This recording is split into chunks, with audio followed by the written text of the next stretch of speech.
ಸ್ನೇಹಿತರೆ, ಇತ್ತೀಚೆಗೆ ಬಿಸಿಲಿನ ಝಳ ದಿನ ಕಳೆದಂತೆ ಹೆಚ್ಚಾಗುತ್ತಾ ಹೋಗುತ್ತಿದೆ. ಹಾಗೆಂದು ನಾವು ಕುಡಿಯುವ ತಂಪು ಪಾನೀಯವೆಲ್ಲ ದೇಹಕ್ಕೆ ತಂಪು ನೀಡಬೇಕೆಂದೇನೂ ಇಲ್ಲ. ಹಾಗಾಗಿ ರಾಸಾಯನಿಕ ಇಲ್ಲ ಸಂರಕ್ಷಕ ಬಳಸದೆ ದೇಹಕ್ಕೆ ತಂಪು ನೀಡುವ ನೈಸರ್ಗಿಕ ಪಾನೀಯವನ್ನು ಮನೆಯಲ್ಲಿಯೇ ಮಾಡಬಹುದು. ಹಾಗಿದ್ದರೆ ಇದು ಯಾವುದರ ತಂಪು ಕೆಂಪು ಪಾನೀಯ ಅಂತ ನೋಡೋಣ ಬನ್ನಿ. ಈ ಗಿಡ ಹಲವರಿಗೆ ಗೊತ್ತಿದೆ. ಇದು ಹಿತ್ತಲ ಗಿಡ ಅಥವಾ ಗಾರ್ಡನ್ ಗಿಡ ಎಂದರೂ ತಪ್ಪಲ್ಲ. ಉತ್ತಮ ತಂಪಿನ ಗುಣ ಇರುವ ಈ ಗಿಡದ ಸೊಪ್ಪು ದೇಹವನ್ನು ತಂಪು ಮಾಡುವುದರ ಜೊತೆ ಹಲವು ಆರೋಗ್ಯ ಸಮಸ್ಯೆಗಳನ್ನು ಸಹ ನಿವಾರಿಸುತ್ತದೆ. ಅಧಿಕ ರಕ್ತ ಒತ್ತಡ ಇದ್ದವರಿಗೆ, ಸಕ್ಕರೆ ಕಾಯಿಲೆ ಇದ್ದವರಿಗೆ ಈ ಸೊಪ್ಪಿನ ರೋಗ ನಿಯಂತ್ರಣ ಗುಣ ಸಹಕಾರಿ. ಇನ್ನು ಇದರ ಗಂಪು ತಲೆಗೆ ತಂಪು, ಕೂದಲಿಗೆ ಹೊಳಪು. ನೈಸರ್ಗಿಕ ಶಾಂಪೂ ಆಗಿಯೂ ಬಳಸಬಹುದಾದ ಇವುಗಳನ್ನು ಬಳಸಿದರೆ ಯಾವ ಹೇರ್ ಕಂಡೀಷನರ್ ಸಹ ಬೇಡ ಎನ್ನುತ್ತಾರೆ. ಈ ಸೊಪ್ಪು ಯಾವುದು ಅಂತ ಗೊತ್ತಾಗದಿದ್ರೆ ತಿಳಿಯೋಣ ಬನ್ನಿ. ದಾಸವಾಳ ಸೊಪ್ಪು ನೆನೆಸಿ ಗಂಪು ಮಾಡಿ ತಲೆ ಹಾಕೊಂಡಿದ್ರೆ ತುಂಬಾ ತಂಪು, ಕೂದಲು ಕಪ್ಪ ಇರ್ತದೆ. ಇದು ದಾಸವಾಳದ ಸೊಪ್ಪು. ಇದರ ಹೂವು ಅದೇ ಗುಣಗಳನ್ನು ಹೊಂದಿದೆ. ಹಾಗಾಗಿ ಈ ಜ್ಯೂಸ್ ಮಾಡಿದ್ದು ದಾಸವಾಳ ಹೂವಿನಿಂದ. ಈ ವಿಡಿಯೋದಲ್ಲಿ ಮೊದಲಿಗೆ ಹೊಟ್ಟೆಗೆ ತಂಪು ಜ್ಯೂಸ್, ಆನಂತರ ತಲೆಗೆ ತಂಪು ಗಂಪು ಇಲ್ಲ ಶಾಂಪೂ ಮಾಡುವುದನ್ನ ನೋಡೋಣ. ಈ ಹೂವಿನ ಜ್ಯೂಸ್ ಮಾಡುವ ವಿಧಾನ ಬಹಳ ಸುಲಭ ಇದೆ. ಸುಮಾರು 15ರಿಂದ 20 ಅರಳಿದ ದಾಸವಾಳ ಹೂವನ್ನು ತಂದಿಟ್ಟುಕೊಳ್ಳಿ. ಒಮ್ಮೆ ಇದನ್ನು ಚೆನ್ನಾಗಿ ತೊಳೆದುಕೊಳ್ಳಿ.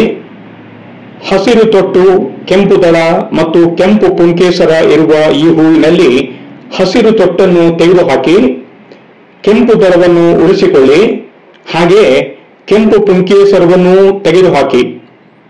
ಹೀಗೆ ಮಾಡಿದಾಗ 15ರಿಂದ 20 ಹೂವಿಗೆ ಸುಮಾರು 100 ಹೂವಿನ ದಳ ಜ್ಯೂಸ್ ಮಾಡಲು ಸಿಗುವುದು. ಒಂದು ದೊಡ್ಡ ಪಾತ್ರೆಗೆ ನೀರು ಹಾಕಿ ಅದಕ್ಕೆ ಉಪ್ಪು ಹಾಕಿ ಹೂವಿನಿಂದ ಬೇರ್ಪಡಿಸಿದ ಈ ದಳಗಳನ್ನು ಮತ್ತೊಮ್ಮೆ ನೆನೆಸಿ ಉಪ್ಪು ನೀರಿನಲ್ಲಿ ಚೆನ್ನಾಗಿ ತೊಳೆದುಕೊಳ್ಳಿ. ಹೀಗೆ ಮಾಡುವುದರಿಂದ ಕ್ರಿಮಿಕೀಟಗಳಿದ್ದರೆ ಸಾಯುತ್ತವೆ. ಚೆನ್ನಾಗಿ ತೊಳೆದಾದ ನೀರು ಖಾಲಿ ಮಾಡಿ ದಳಗಳನ್ನು ದೊಡ್ಡ ಪಾತ್ರೆಯಿಂದ ಸಣ್ಣ ಪಾತ್ರೆಗೆ ಹಾಕಿ ಈಗ ಸುಮಾರು 250 ml ನೀರನ್ನು ಹಾಕಿ ನಂತರ ಸ್ಟವ್ ಹಚ್ಚಿ ಕುದಿಯಲು ಬಿಡಿ. ನೀರು ಬಿಸಿಯಾದ ನಂತರ ಆಗಾಗ ಸೌಟಿನಿಂದ ದಳಗಳನ್ನು ಆಡಿಸುತ್ತಾ ಇರಿ. ಕೆಂಪು ದಳಗಳು ಬೆಂದು ಬಾಡುತ್ತಿದ್ದ ಹಾಗೆ ನೇರಳೆ ಬಣ್ಣದ ದ್ರಾವಣ ಸಿದ್ಧವಾಗುತ್ತದೆ. ದಳಗಳು ಪೂರ್ಣ ಬೆಂದ ಮೇಲೆ ಸ್ಟವ್ ಆಫ್ ಮಾಡಿ. ನೇರಳೆ ದ್ರಾವಣವನ್ನು ಜ್ಯೂಸ್ಗೆ ಉಳಿಸಿಕೊಳ್ಳಲು ಬೆಂದ ದಳಗಳನ್ನು ಹೊರಗೆ ತೆಗೆಯಿರಿ. ಆಮೇಲೆ ಒಮ್ಮೆ ಕುದಿಸಿದ ದ್ರಾವಣವನ್ನು ಚೆನ್ನಾಗಿ ಸೋಸಿಕೊಳ್ಳಿ. ಈಗ ಸೋಸಿದ ದ್ರಾವಣವನ್ನು ಕಾಯಿಸುವ ಪಾತ್ರೆಗೆ ಹಾಕಿ ಕಾಯಿಸುವ ಮುನ್ನ 10ರಿಂದ 12 ಚಮಚ ಸಕ್ಕರೆ ಹಾಕಿ. ನಂತರ ಸ್ಟವ್ ಮೇಲೆ ಇಟ್ಟು ಸಕ್ಕರೆ ಬೆರೆಯುವಂತೆ ಚೆನ್ನಾಗಿ ಕರಡಿ. ಕೆಂಪು ಹೂವಿನ ನೇರಳೆ ದ್ರಾವಣ ಸಕ್ಕರೆಯ ಜೊತೆ ಸೇರಿ ಕುದಿಯಲು ಬಿಡಿ. ಕುದ್ದಾದ ಮೇಲೆ ಆರಲು ಬಿಡಿ. ಆರಿದ ನಂತರ ನಿಮ್ಮ ಸಿರಪ್ ರೆಡಿ. ನೇರಳೆ ಬಣ್ಣದ ಇದನ್ನು ಒಂದು ಬಾಟಲಿಗೆ ತುಂಬಿ ಮುಚ್ಚಳ ಹಾಕಿ ಫ್ರಿಡ್ಜ್ನಲ್ಲಿ ಇಡಿ. ಬಾಯಾರಿದಾಗ ಸಿರಪ್ ಬಾಟಲನ್ನು ಫ್ರಿಡ್ಜ್ನಿಂದ ತೆಗೆದು ಗ್ಲಾಸ್ಗೆ 2ರಿಂದ 3 ಚಮಚ ಸಿರಪ್ ಹಾಕಿ ಉಳಿದ ಭಾಗಕ್ಕೆ ನೀರು ಹಾಕಿ ಅದಕ್ಕೆ ಈಗ ನಿಂಬೆ ಹಣ್ಣಿನ ರಸ ಸೇರಿಸಿ. ಇದುವರೆಗೂ ನೇರಳೆ ಬಣ್ಣ ಇದ್ದ ಸಿರಪ್ ನಿಂಬೆ ರಸ ಸೇರಿದ ನಂತರ ಆಕರ್ಷಕ ಕೆಂಪು ಬಣ್ಣಕ್ಕೆ ತಿರುಗುವುದು. ಇದು ತಂಪು ದಾಸವಾಳದ ಕೆಂಪು ಜ್ಯೂಸ್. ನೀವೇ ನೋಡಿದ ಹಾಗೆ ಯಾವುದೇ ರಾಸಾಯನಿಕ ಅಥವಾ ಸಂರಕ್ಷಕ ಬಳಸದೆ ಮಾಡಿದ ನೈಸರ್ಗಿಕ ಜ್ಯೂಸ್ ಇದು. ಇದನ್ನ ನೀವು ಸುಲಭದಲ್ಲಿ ಮಾಡಿ ನೋಡಬಹುದು. ಇನ್ನು ತಲೆಗೆ ತಂಪು ಮಾಡುವ, ಕೂದಲು ಹೊಳೆಯುವಂತೆ ಮಾಡುವ ದಾಸವಾಳ ಎಲೆಯ ಶಾಂಪೂ ಅಥವಾ ಕಂಡೀಷನರ್ ಮಾಡುವ ವಿಧಾನ ನೋಡಿ. ಸುಮಾರು 10ರಿಂದ 15 ಎಲೆಗಳನ್ನು ತೆಗೆದುಕೊಂಡು ಒಂದು ಪಾತ್ರೆಗೆ ನೀರು ಹಾಕಿ ಚೆನ್ನಾಗಿ ತೊಳೆದುಕೊಳ್ಳಿ. ನಂತರ ತೊಳೆದ ನೀರು ಖಾಲಿ ಮಾಡಿ ಪಾತ್ರೆಗೆ ಮತ್ತೊಮ್ಮೆ ಸ್ವಲ್ಪ ಶುದ್ಧ ನೀರು ಹಾಕಿಕೊಂಡು ಎಲೆಗಳನ್ನು ತುಂಡು ಮಾಡಿ ಹಾಕಿ.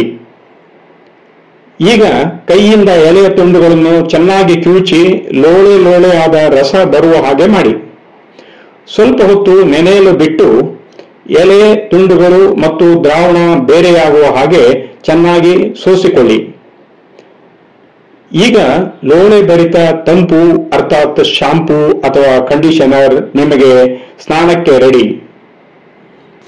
ಸ್ನಾನ ಮಾಡುವ ಮುನ್ನ ತಲೆಗೆ ಹಚ್ಚಿ ನಂತರ ತಲೆ ಸ್ನಾನ ಮಾಡಿದರೆ ಉಷ್ಣತೆ ಕಡಿಮೆ ಆಗುವುದರ ಜೊತೆ ಕೂದಲಿಗೆ ಹೊಳಪು ಬರುತ್ತದೆ.